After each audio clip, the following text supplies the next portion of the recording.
he was illiterate, but then when he went, he wasn't a lay person, and he went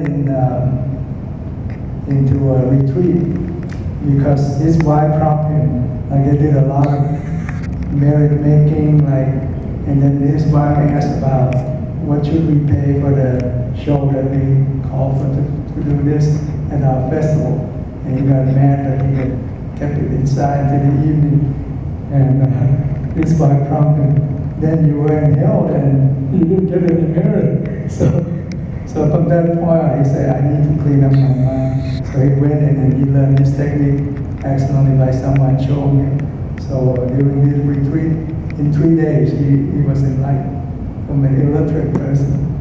And he revived the technique by making it like normal pace. You know, like some school, they walk very slow or do things very slow. And then one of my teachers, who is repetitive, someone brought him, took him to New York to meet a Buddhist monk, and he made a comment. The master came out 10 minutes before he come out of the room to the couch to meet him. He said, does life has to be that slow? The goal is to gain self-awareness, which is wisdom, immediate wisdom. Like you circle your fingers, we all have this, we neglect it. This is the largest organ, 1.73 square meter.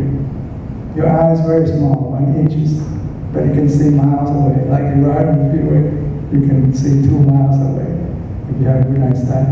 Okay. Your ear can hear across the room. He's gossiping about me. And then the body, largest sense organ, eye, nose, tongue, body, mind doesn't have where it's located, but it can think very fast and go everywhere. The body is so almost so stupid, almost, because it can sneak out, can do it, but they only know to touch. So that movement. So the body movement awaken when you aware your body, awaken your body, and no thoughts in between. Because if you have a thought there, it slip away. You're not aware of yourself anymore. So it's very powerful. And when you do this, some people ask, why you do this? Look silly. In public, you don't do this. You circle your fingers, And then someone asks the teachers, what are you doing this for? I'm cutting through my thoughts. Okay, makes sense. But in practice, to catch your body, same awareness will catch your mind. And when you have awareness, mindfulness is there. When you're mindful to focus, like say on that flower, you may not have self-awareness because you were in tune with the flower, but you appreciate so much about the beauty. You didn't see the wisdom about, it's going to wither already. Okay, so need more water or whatever, so the change, that's the wisdom that comes with the self-awareness. So immediate wisdom is self-awareness. Like the TSA see that what is in your luggage, and we need to search more. So that's self-awareness. But you apply to your body, not the whole system. So this way, when you strengthen your mind with mental strength, with true mind development, perseverance, it brought on the strength called, in Pali called sati, samadhi, panya. Samadhi is the mental concentration or steady mind. It energizes the mind that already equipped with wisdom. It turns into inner wisdom or inside wisdom, and see the whole scenario about things is impermanent, imperfect, and selfless image. Not worth clinging to. Every time you cling to, become your own burden, your own suffering. So the mind just discern, detach, and liberate by itself. You don't have to let go of it. It doesn't go that way. It liberates itself.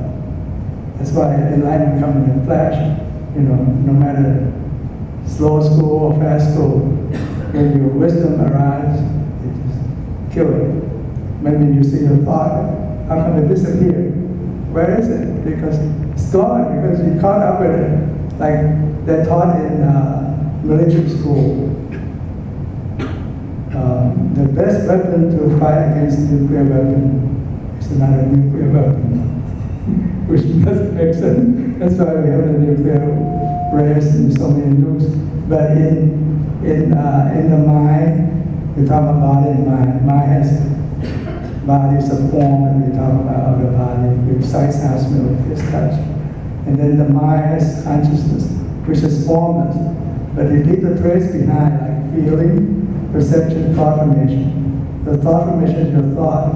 It will run very fast, zillion miles an hour.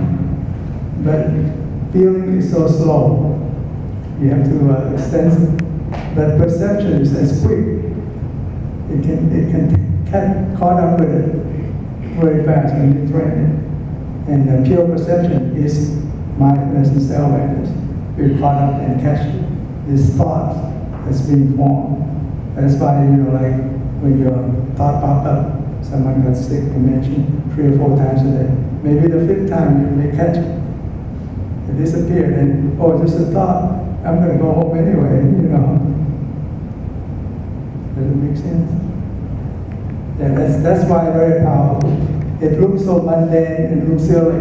Don't do it at the airport. One of the Thai person here, the plane was delayed, and she started doing this, and people next to her just lean away. So don't do this stuff on your finger, or observe the breath.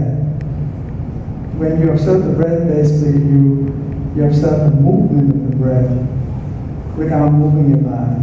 And also you observe the nature of your breath, short, long, refined, or rough, or gross, and so on. And then you see how the breath body conditions your whole body. And then you go on to your feeling. There's 16 steps in the mindfulness of breathing. Basically you do 4 foundations. And you observe your feeling. Because when your breath calms down, you get bliss and happiness. You see, it's not long-lasting; it's just transient. You see how those feelings condition your mind, and then how they call it a mind conditioning, which is the feeling. And then you let go of those feelings, and then you observe your mind, and then mental phenomena. The 16 steps in there. So when you understand one, then you understand the rest of it better too, when you know the self-awareness. Dr. Comstock, I think before you also mentioned how the dynamic meditation is good for people of different energy levels, like you mentioned about your young son. When you started, when he started to learn meditation, some people just have a higher energy level, so they try to sit in meditation. It's very difficult. But I think when you talked before about how the dynamic meditation is really useful for people that just naturally have a higher energy level, like younger people. Yeah. When my son, children, we brought them here to learn meditation when they were less than 10, about 10 years old, they couldn't stay still. They can do mindfulness of breathing for about 5 minutes, and then after that, they go uneasy. So I let him do the dynamic meditation, and then he enjoyed it. It's like you're playing with it. Your hand move with it, and you become aware of it, And the other story is that my daughter attended Mary I, and then she's in 5th grade, and then we didn't know. They requested to bring a class, about 30 kids to come here, and we went to Hindu temple and then stop here for half an hour. So we did 10 minutes of mindfulness of breathing, and 10 minutes I let my daughter go up there to the stage and show her friend doing the hand movement, and 10 minutes for refreshment before they leave. And 2 weeks later, we were surprised. We got 30 letters back. Our kids wrote down their journal, mindful journal, and say what happened. Two of the kids said, I feel so weird. It looked like my stomach was empty. And they might become more focused. One-pointedness.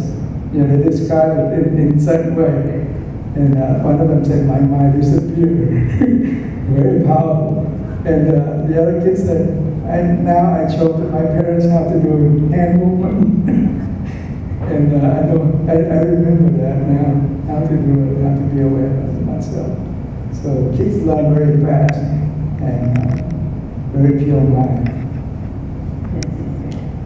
Okay, thank you. Thank you very much for your questions, and thank you again for attending.